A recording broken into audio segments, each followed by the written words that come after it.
Hammaga assalomu alaykum. Yana bir mavzuyimiz bu moliya bozori va brokerlarga bag'ishlanadi. Eng qiziq va juda ham muhim bo'lgan mavzulardan biri hisoblanadi. Broker o'zi kim? Broker nima ish qiladi, nimaga kerak? Moliya bozorlarida broker bu mijozga moliyaviy instrumentlar bilan savdo qilish imkonini beruvchi vositachi hisoblanadi. Ya'ni jismoniy shaxslarda yoki bir qator boshqa fondlar, yuridik shaxslar ular bevosita moliya bozoriga kira olmaydi. Ularga ya'ni vositachi kerak. Ya'ni bu vositachi ko'prik sifatida brokerlar xizmat qiladi. Ya'ni brokerlar vazifasi sizni buyurtmalaringizni, moliyaviy buyurtmalaringizni qabul qilish va platforma taqdim etish va shu buyurtmalarni bajarish.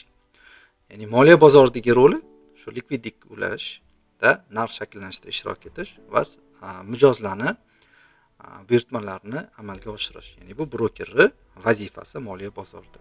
Ya'ni u trader yoki investor o'rtada broker bo'ladi va moliya bozori bo'ladi. Ya'ni bu moliya bozor zanjiri atrofida ular birlashadi. Endi brokerlarni qanday turlari bor? Ya'ni birinchisi bu an'anaviy brokerlar bor. Bular yirik banklar yoki yirik investitsion kompaniyalar hisoblanadi. Eng ishonchli an'anaviy brokerlar turi hisoblanadi.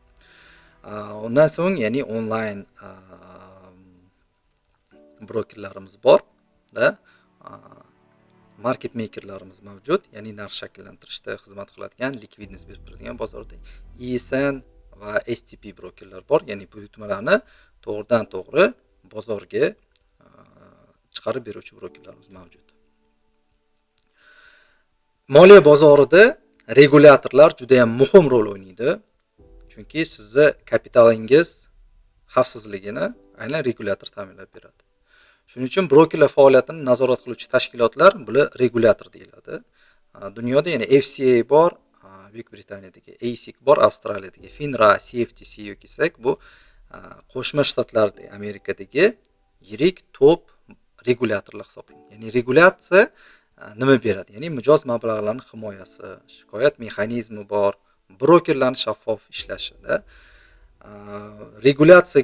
Regulyatorlarga juda ham muhim, juda ham katta ahamiyat berish zarur. Ya'ni eng top qaysi deydigan bo'lsak, bu avvalambor AQShdagi, Amerikadagi bu FINRA, CFTC, Securities Commission degan regulyatorlar mavjud. Ya'ni shu regulyatorlarda ro'yxatdan o'tgan brokerlarni tanlash afzal bo'ladi.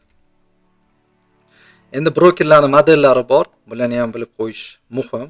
Chunki A-book va B-book degan modellar bor. Bularning bir-biridan farqi nima? A-bookda ya'ni buyurtmalar bozorga uzatiladi. Bunda broker foydasi faqatgina komissiya va spread bo'ladi. Va moliya bozori ishtirokchisining, ya'ni traderning yoki investorning daromadi brokerga umuman aloqasi yo'q. Ya'ni trader qancha ko'p daromad qilsa, brokerlik shuncha ko'p komissiya qilib ishlaydi. Tushundinglar? Endi B-book bor.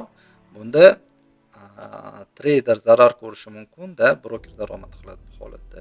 Va ko'p retail brokerlar aynan mana shu B-bookda ishlaydi. Ya'ni bu yerda broker trader zaявкаларni, trader buyurtmalarini, ya'ni real bozorga chiqarmaydi. Endi CFD degan broker mahsuloti bor. Ko'pchilik CFD ni, ya'ni haqiqiy real moliya bozori instrumenti deb biladi. Aslida esa CFD bu farq uchun kontrakt deyiladi, ya'ni contract for difference deyiladi. Bu asosiy aktivga egalik qilinmaydi. Sizlar CFD orqali, forex orqali, ya'ni aksiya sotib oldim deb o'ylaysizlar, lekin bu aksiyaga egalik qilinmaydi. Ya'ni bu asosiy aktivga egalik qilinmaydi. Kredit yelkasi bilan savdo qilinadi. Bu asosan mana forexda, indekslarda, metallarda ko'p ishlatiladi. Bu yerda ya'ni CFD bu brokerning mahsuloti. Ya'ni zirkalniy kontrakt deyiladi. Ya'ni asosiy moliya instrumentlari bor. Unga ravishda xuddi shunga bir xil yuradigan, ya'ni narxda yuradigan CFD mahsulotlari broker orqali forexda asosan shunaqa savdolar mavjud bo'ladi. Hammaga rahmat.